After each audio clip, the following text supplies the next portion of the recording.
Hi, and welcome to my first album review for the year of 2016.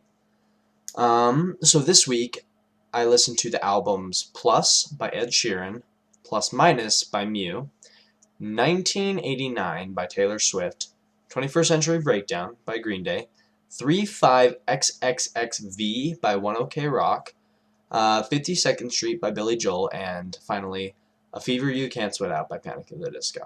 We'll start with Plus by Ed Sheeran.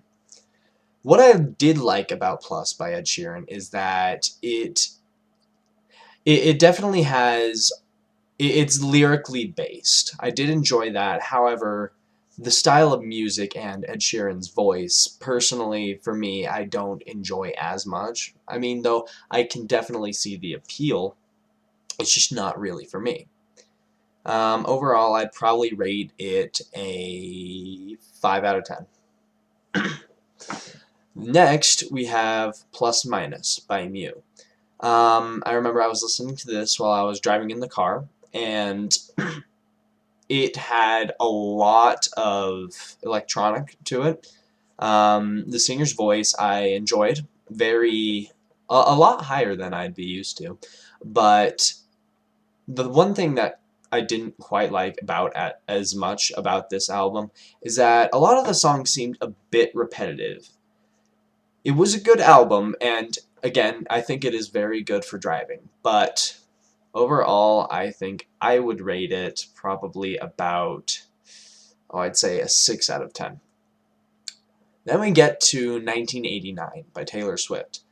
I went into this one not really expecting too much, just because that's a little bit of my own personal bias. And again, part of the reason I'm doing this is to kind of get rid of some of that personal bias.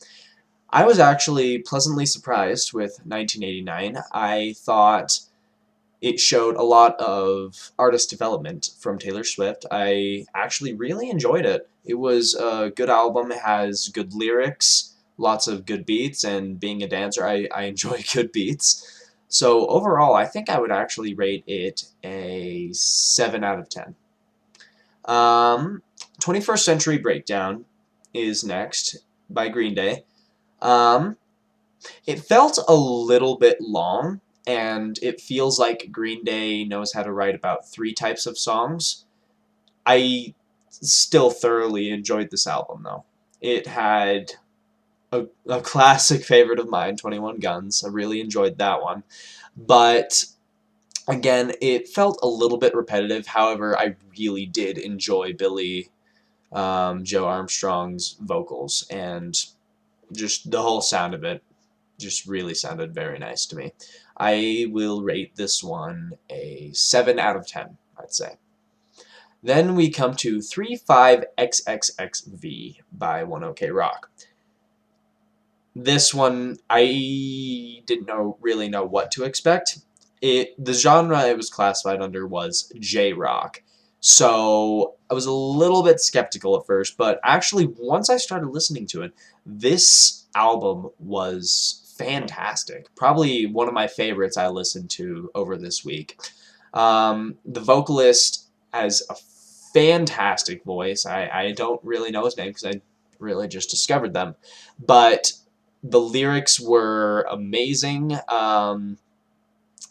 Just a lot of amazing guitar lines and really just a great album. I really, really enjoyed this one. I think I'm going to rate this one an 8 out of 10. Um, then we have 52nd Street by Billy Joel. Um, the thing about Billy Joel is that it's really a hit or a miss with him. This one, it, I don't think it was my favorite. Not really, because it the lyrics felt a bit outdated, you could say. I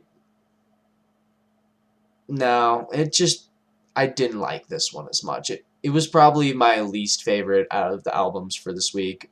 And I mean, I do love Billy Joel. He's got great songs like Piano Man and others, but I feel like 52nd Street was not his best album. I would probably rate it a I'd give it a 4 out of 10. And then our last one, A Fever You Can't Sweat Out by Panic at the Disco. I'm going to do my best not to have any bias here. Panic at the Disco is one of my favorite bands.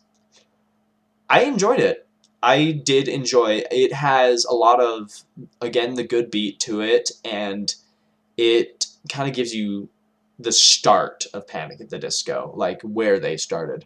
The cool thing I thought about this album, though, was that it had an intermission, a short little intermission song on the album. And not many artists really do something like that or give albums a structure like that. So I really enjoyed that, and again, I always have loved Brendan Urie's vocals, and I think it was an overall really good album. I would rate that one an 8 out of 10. And that is it for the first week of the 366 album challenge. I still don't quite have 366 albums. I think I'm somewhere around 240 albums. So feel free to comment any albums for me to add, and I'll also put the link to my album list so you can see what albums are already on there. And then this next week, I will be listening to A Fire So Big the Heavens Can See It by Search the City, A Head Full of Dreams by Coldplay, A Kind of Magic by Queen, A Lesson in Romantics by Mayday Parade, A Little Bit Longer by the Jonas Brothers, A Night at the Opera by Queen, and A Rush of Blood to the Head by Coldplay. So 2 Queen albums, 2 Coldplay albums. Again, I just kind of sorted by album, so luck of the draw there. And we'll see you next week.